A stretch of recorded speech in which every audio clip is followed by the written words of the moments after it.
What's up, y'all? Talon here. Today I'm excited to be going over the metagame with you guys, just going over some of the recent grassroots results that kind of has a lot of people's heads turning just based on the spread of the restricted Pokemon. So I'm going to be going over how we went from this, Wolfey winning the first large grassroots tournaments with Calyrex-Shadow, to this, and this, with Calyrex-Shadow being in none of the top 8s and just really having a pretty weak performance overall. Before I go into great detail on each of the individual teams, I want to just give a high-level overview of my top picks for the next tournament. The biggest tournament this weekend is going to be Victory Road VR Spring Challenge. These tournaments typically pick up, in the range of $1,000 for the first place winner. A lot on the line for a lot of players, so definitely going to be very competitive, and we're going to see the metagame driven forward a bit. But based on the previous tournaments, the previous 3 tournaments, the Honolulu Challenge, which I had a video on, which I'll link in the description below, featuring Wolfe's win and a bunch of other people. But based on those 3 tournaments, I had broken it down into the 6 Pokemon, which I expect to be doing really well in that rule set, and really just breaking it down into the archetypes. So something I've noticed, I'll go into more detail in this video, but I think Pelipper with the Drizzle ability, Tornadus with Rain Dance, and Kyogre with the Drizzle ability. Rain has been extremely popular. It's been extremely potent in multiple of the top cuts. Getting second place in the Honolulu Challenge, and I believe winning or getting close to winning most of the other tournaments. Koraidon, as a response to this, with the Orichalcum Pulse, being able to go for basically set up Sun and switch in on any water moves that would otherwise be difficult for something like Groudon to switch in on. I think Koraidon is probably the most experimental Pokemon in the format right now. Lots of things you can be doing with this thing, and I'm not sure everyone has figured it out yet, but it does have amazing base stats and a great ability to round everything off. Next up is Calyrex-Ice, not Calyrex-Shadow, so Cal-Ice I think has been doing really well in the grassroots tournament circuit. Trick Room is really underrated right now, just not opting into the Tailwind Mirror is really, really valuable. And the stats on Calyrex-Ice are obviously insane. And overall, it's also been doing pretty well with Rain. It has good synergy in weakening the Fire-type moves. And you have Clear Amulet to deal with Incineroar otherwise, but overall, I'm really excited to see what Calyrex-Ice can do in this tournament. And then last up is Raging Bolt. I was between this and Farigiraf, but I think Raging Bolt is my ultimate pick. Farigiraf you'll see a lot on pretty much any composition that doesn't want to have to deal with the fake out cycling.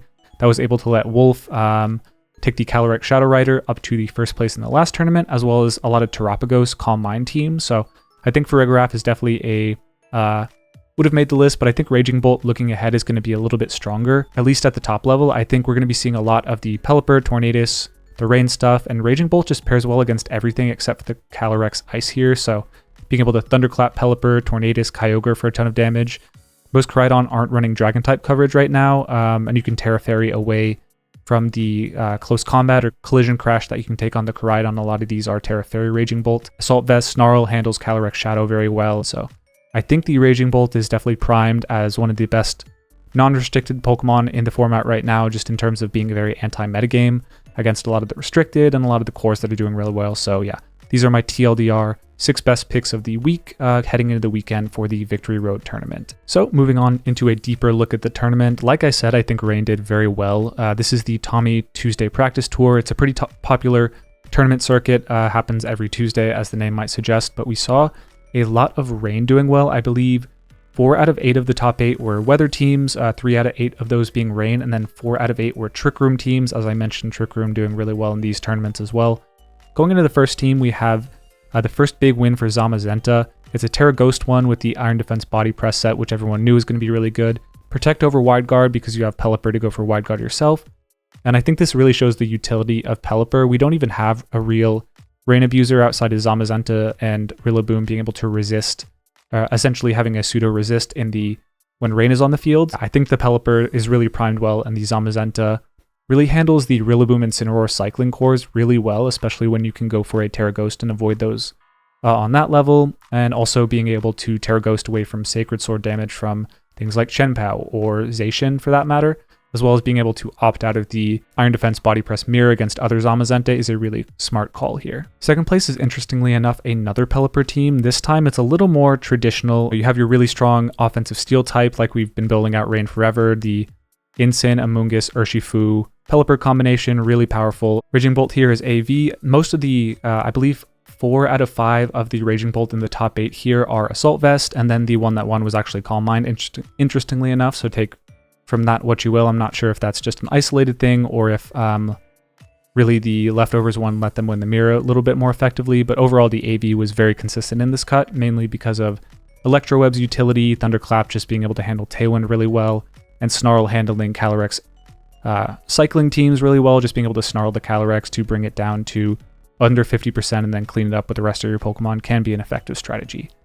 Zacian's pretty interesting. It is Stellar Terra instead of a defensive one. We've really mainly been seeing either Terra Water defensively on Zacian. I've seen one Terra Dragon, but Stellar Terra really lets you get some oomph out of your Sacred Sword, so you can go for the Swords Dance in front of Incineroar and really be threatening a knockout with Stellar Terra. And if they go for another Terra out of that, unless they're Terra Water, you can hit them with a Behemoth Blade and just knock them out. So ton of power coming out from this team, but ultimately lost out to the Zamazenta in finals. So not a lot of times in the past we've seen Zacian lose out to that, but might be an oncoming trend. The Zamazenta does seem really strong in this metagame. I'm not going to go into all the teams, but I do want to note that Calyrex-Ice had a very big showing in this top 8. So it has, I believe, 3 out of 8 of the top 8 slots, which is more than any other of the Pokemon. We're seeing a lot of the Calyrex-Ice with the Farigiraf on that combination. So essentially Farigiraf can set up Trick Room while you protect your Calyrex. You have Clear Amulet to deal with Incineroar, as well as the Armor Tail to deal with Fake Out from Rillaboom and Incineroar to make best use of your Trick Room turns. You can Helping Hand to get a one-hit KO with high horsepower and Incineroar as well as just boost the power of your Glacial Lances. So I think that's a really potent combination we're going to see a lot more of. There's also the added benefit of Farigiraf being immune to the Ghost-type Astral Barrages that Calyrex-Shadow wants to go for in front of the Calyrex-Ice, so I think it's a really great synergy. But outside of that, I do want to highlight overall the restricted patterns here. So we do see no Calyrex-Shadow, unlike, which is kind of a surprise for a lot of people.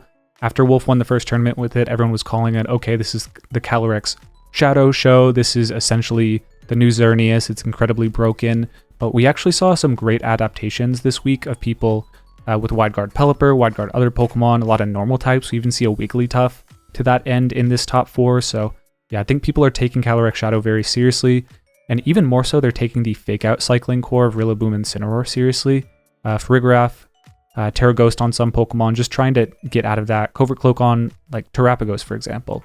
Everyone's trying to opt out of that Fake Out cycling war instead of, like, just trying to play it better, which I think is a smart team building call and is serving to weaken Calyrex-Shadow and set up Terapagos, which is why we see them largely absent from this top cut, and most of the other top cuts actually in the Limitless Tours this week. Peering into the metagame tab, I do just want to look at the highest win percentage Pokemon. Lugia ends up being number 1 just because it went 5-2, but Pelipper is the largest high usage Pokemon with the best win rate, 68.97, really incredible win rate. And the Calyrex-Shadow Rider I want to point to as well Archaladon. Really, we saw some Pelipper overlap with Calyrex-Ice Rider, not a ton in this tournament, but in the other one, which we'll go over. So I do think Pelipper and Ice Rider Calyrex are really good, and Archaladon kind of a carryover from the second place team from the last tournament, but still definitely a potent Pokemon that people aren't respecting enough in their building yet. Before we move on to the next tournament, I want to go over the more fun teams this tour. So I'll start off with this team that got 4th played, that guy Jimmy. Bronzong is kind of interesting. Mental Herb, Trick Room, just really trying to set up Trick Room in the face of Taunt, which we have seen a lot more of due to Incineroar. Then Wigglytuff is pretty interesting with competitive. Fairy Normal type means you are immune to the Astral Barrages from Calyrex, but I'm kind of interested in this set. You are, I guess, getting stronger with Dazzling Gleam when an Incineroar intimidates you. Heal Pulse, I guess you're really just trying to support your Calyrex. Encore, in case of people protecting in front of your Trick Room turns, basically trying to take advantage of that, and Helping Hand to, like I said, boost up the Calyrex's damage output. But overall, really interesting team. Very hard Trick Room, obviously, but I think this does speak to just the extent of which people are trying to counter Calyrex by having cheeky Terra Normals, Terra Darks, and even just stray normal types on their teams to tank Astral Barrage. This next team I want to go over got top 8 in the tournament, and it's actually incredibly similar to the Raleigh-Factura team that was really popping off in Regulation E, I believe. We have Gouging Fire with Howl to boost up the damage of all the physical Pokemon in the team. King Gambit, Chen Pao, again boosting more physical damage, and then Rapid Strike Urshifu with the Choice Scarf. We've completed it with Zacian this time. I forget what it was on the previous teams, but yeah, Zacian, obviously with a Howl, is now at to +2. You can circumvent Intimidate with Howl. And overall, the base stats on this team are actually kind of wild. I think the lowest Pokemon on this team is like Amoonguss, and outside of that, it's like, starts to be Urshifu with 550, King Gambit with similar. So yeah, really crazy base stat total on this team. And I think pairing Howl with Zacian makes a lot of sense. Substitute, you can get sub buff if Intimidate is on the field that turn. Get the sub up, they can Parting Shot, you can Howl that away and then not get intimidated in the future turns. Tear Dragon to resist the fire type damage that would otherwise do super effective into you. So yeah, I do like this team a lot. I think it has a lot of potential and I'm excited mainly because it's one of the few balanced teams that has a presence in these tournaments. Interested in seeing if this type of team can get a foothold in the metagame. Last up is this Lugia team, which was able to get just outside of top 8. It lost out on resistance, but very bulky. We have a Screen Sableye, we have Grassy Terrain plus Floral Healing Comfy, and of course we have 2 setup Pokemon. We have Calm Mind, Covert Cloak, Lugia as an alternative to the basically the Terapagos. It's basically baby Terapagos with maybe a little bit better stats, maybe worse, I don't know. But we have Multiscale instead of Terra Shell outside of having the Stellar Terra option, so it's kind of like a single targeting Terapagos. Not sure if it actually holds a lot of weight, but there definitely is a niche in people's Terapagos answers, mainly being Fake Out plus Urshifu. So, I mean, Lugia is not weak to close combat, so that is definitely something worth noting here. But overall, pretty cool team by chance. Haven't seen a lot of Annihilate this metagame, but definitely against the Fake Out cycling plus Intimidate, it does make sense. Moving on to the next big tournament of the week. This is a $100 tour with about 200 entrants, a little under 200, but again, very competitive and once again dominated by weather. We see Pelipper in first. This is a Sunny Day Torn. Pelipper here. I believe this is Rain Dance. Pelipper, Sunny Day, Drizzle plus Rain Dance. Again, Drizzle for some reason, just a Hydro Pump with Iron Bundle. So all the top 8 has weather, so definitely be building against weather in mind for the upcoming Victory Road Tour, as well as the Indianapolis Regional coming up on the 4th and 5th of May, expecting rain and weather in general to have a presence there. But moving back, going a little bit more in depth, we do have a Calyrex team actually winning the tournament. It's something a lot of people had at S tier, but yeah, definitely starting to see that combination come to fruition. And like I mentioned, we do see Farigiraf as its partner here, essentially allowing it to circumvent Intimidate with Clear Amulet and Fake Out cycling with the Armor Tail. And interesting note on this team, it is a Life Orb Pelipper. I have said that Rain is really good. We do see a lot of Focus Sash, but definitely people seeing the Weather Ball plus Hurricane coverage, really strong against Incineroar, Among Us, Rillaboom. So if you can just like knock them out with Life Orb, that is really incredible momentum for your Ice Rider Calyrex. You don't even need Farigiraf on the field if you can just knock out the Fake Out users. And then we have a Defiant Covert Cloak Ogerpon, so really a hard Incineroar combat counter with superpower, as well as having the option to Terra Grass against a faster team, hit the for like a Calyrex or something speedy, and then knock it out with Ivy Cudgel if you've broken its Focus Sash already somehow. So you can also use it as a follow me bot, like maybe late game sweep after Trick Room is done. You've hit everything down into range for Ivy or superpower, and then go for the Terra and clean up from there. The second place team is actually a huge surprise to me. So we have Eternatus, probably a better pronunciation, getting second place with a team very similar to something that Kyle Livinghouse got top 8 at a regional before, and just generally a very popular Tailwind team in the past. But what used to be a Glamora is now an Eternatus, and if we actually just look at the stat comparison between the two, we see that Glamora has, pretty solid stats overall, great special attack stat, and then we switch over to Eternatus with a, I think, like 690 base stat total. It's incredible. Everything it has, every tool it has except for the rock type and the, I guess, lack of ability of the toxic debris makes the Eternatus way better. And it also pairs pretty well into Calyrex-Shadow. You can EV it with just around 50 to 60 EVs to survive an Astral Barrage guaranteed from Timid Focus Sash. You won't live the Terra Ghost one, but you can also just, with that amount of EVs, survive a Psychic from it as well. So really incredible bulk on this Pokemon and really crazy power as well. This Pokemon has a pretty big hole to Steel types with this, but you do have Chi-Yu to cover for that on the Heat Waves, the Overheats to do ample damage to the Steel type stuff. Honestly, the base stats of Eternatus are really difficult to argue with, and I could definitely see it taking some market share in the metagame with this set. Meteor Beam one it KOing Incineroar, Sludge Bomb then one it KOing Rillaboom. Just overall really good coverage with Dynamax Cannon as well. One combination I could see on this team being really useful, even against Tailwind teams, is Flutter Mane, Eternatus, basically with the Booster Energy Speed, Icy Wind with the Meteor Beam, you're able to take quick KOs, boost yourself up, and if you're not knocked out that battle, you can essentially just start snowballing out of control with the +1 Eternatus with incredible coverage from the Fluttermane, as well as whenever Chi-Yu comes in, boosting it even further on the damage output front. I think I'll skip past the Zamazenta team because it is very similar to the other Zamazenta Zacian rain teams we've seen before. I want to focus on the Lunala team, which has a very interesting set. Calm Mind, Terra Fairy, Moongeist Beam, Moonblast. Usually we'll see Power Gem, Meteor Beam on like basically any Pokemon that can use it. This time we're going Terra Fairy, resisting the Dark type moves that could otherwise hit it, which is interesting. And one thing that's really cool, you can just like Icy Wind a Calyrex-Shadow and then outspeed and knock it out with Moongeist Beam if they are the Terra Ghost one without much resistance. You also can't get fake outed by either Pokemon, 2 ghost types on the field, of course. Then Rock Tomb Urshifu, Rock type Choice Scarf Urshifu, again really interesting against the Calyrex. Basically you can either Surging Strikes, go for a knockout that way, maybe with Rain Dance into it, or go for a Rock Tomb and knock it out with Moongeist Beam the next turn, or Shadow Ball from Fluttermane. So really interesting options on this team. Excited to see Lunala taking some high finishes. I think that's a Pokemon with a lot of potential as well. So just zooming out a bit, I do want to highlight that we don't see a lot of Calyrex-Shadow or Terapagos here. These are Pokemon people were really focusing on after the first tournament. And I think people honed in on the fake out cycling portion of their core, as well as redirection being the kind of problem points. And so we've seen a lot of adaptation around that. Farigiraf, just blocking that, a lot of Covert Cloak as well. So definitely enjoyable to see the metagame progressing at this pace. This was again a really good tour for weather. Like I said, 1 through 9 finishers had a weather component on their team, but Trick Room, even though it didn't do as well on the whole throughout the top cut, it did end up winning the tour with rain, so definitely not something to be sleeping on by any means. Before going into some of the wackier teams, I want to hone in on one aspect of this tournament, and that is actually Dondozo. So if we look at the win percentage of Pokemon, Dondozo only had 5 performances, basically only 5 people using Dondozo, but it won 67% of its games, and one of those was actually a 1-2, which is kind of skewing it down a bit. The rest went at least 5-2, 5-3, 6-3, 8-2. .1Q's definitely been using 2-2-2 Dozo for a while, but just zooming in on this variant, we're seeing basically the Fluttermane. It used to be sometimes a Choice Spec, sometimes other items, Booster Energy with the Choice Scarf Chi-Yu.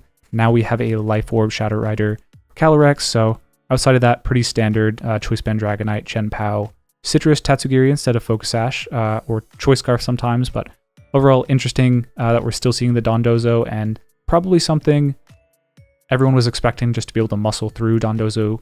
The base stat total is incredible, but expecting the restricted to be able to handle it. But as has happened in previous formats, you can never count Dondozo out. I definitely expect a lot of people to have some cheeky Terras to take advantage of people's expectations of how they're going to beat Dondozo in a tournament and sneak their way into day 2s as a result of that. Going into some of the cooler teams now, I like this team that went 9-1 but did not do so well in the top cut, losing actually to the tournament winner. Really only lost to the tournament winner in the whole event, which is cool. But yeah, this team is interesting because it is a Tailwind team, another one with rain. Surprise, surprise. We have that Assault Vest Raging Bolt, which I've highlighted a bunch, not going to belabor that. But we have the Power Herb Lunala with Wide Guard and Trick Room, as well as Tailwind on Tornadus. So you have the fast mode with Torn, Raging, or Rapid Strike Urshifu Lunala, as well as having the option to switch into Trick Room. Take advantage of your bulk with Lunala, Raging Bolt, and Incineroar and Mungus, with a potential fast mode at the end with the Urshifu if you substitute one of those Pokemon. So I think compositions like this are really compelling to me. Basically having the option to outspeed an opponent that doesn't have good speed control. And if they do have that option, you can switch into Trick Room and outslow them, or you can just kind of play the mix up and go for Tailwind anyway. So really like these type of compositions, hoping to see more Lunala in the future doing stuff like this. The last team I want to highlight is this one, which went 8-2. It has Choice Scarf Mienshao instead of Focus Sash, Feint, Wide Guard, Close Combat ones that we've seen a lot more that function as an Incineroar counter.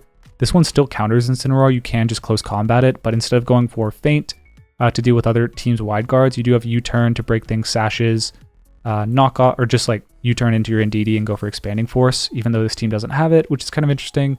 You have a Trick Room mode with the Indeedee.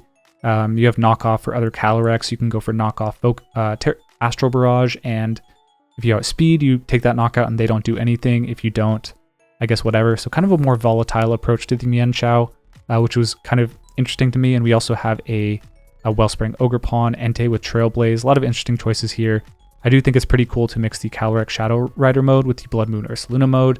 They really have to pick whether your Indeedee is going to go on the offensive, helping the Shadow Rider with Follow Me or Helping Hand, or going for a Trick Room to set up for a later Blood Moon Ursaluna, and I do like the optionality of that a whole lot. I do want to go back to the TLDR of it all. I think Rain in particular is very strong right now. Crydon I think is underrated, but Sun definitely has a lot of room to flourish in this metagame. Calyrex Ice honestly seems like top dog to me right now. The most enduring of the S tier Pokemon people are rating. It's dealing a little bit better with metagame adaptations than the Calyrex-Shadow is, largely due to its bulk and kind of just the versatility that it gives you. Not just folding over to one dark type move or ghost type move is definitely very appreciated. And then Raging Bolt I think counters the basically the larger archetypes pretty well, as well as Farigiraf kind of being an honorable mention in dealing with the fake out cycling that allowed Calyrex-Shadow Rider and Terapagos to dominate the first tournament of the format. Hope you all enjoyed the metagame overview this week. If you enjoy these type of videos, please subscribe to the channel. Definitely more on the way. Let me know what your favorite team from this week was in the description below. Could be something that I didn't cover. Definitely skipped a bunch for the sake of time, but let me know in the description, the comment section below. And with all that being said, peace y'all.